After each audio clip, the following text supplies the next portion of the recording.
and welcome to Make Bharat Aware. I am Kriti Prajapati with you. Today in this video, I am going to discuss that why our neighboring country Sri Lanka recently faced political crisis. What led the people of Sri Lanka to attack on President's house?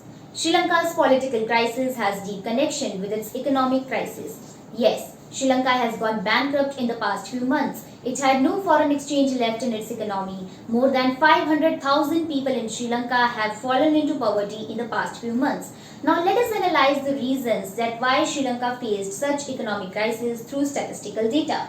70% Sri Lankans are missing a meal every day. 12% poor households are at crisis level. 4.8 million children, which is a huge number, are skipping their school.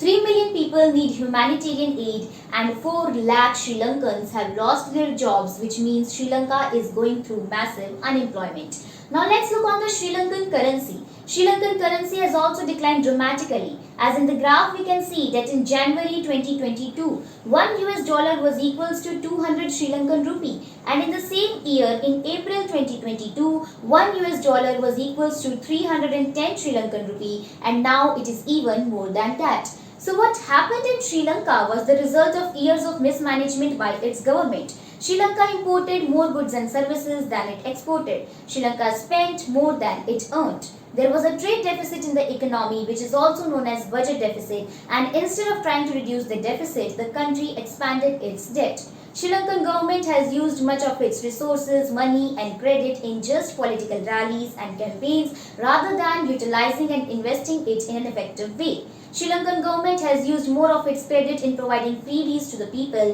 which became one of the reasons for Sri Lanka's this condition.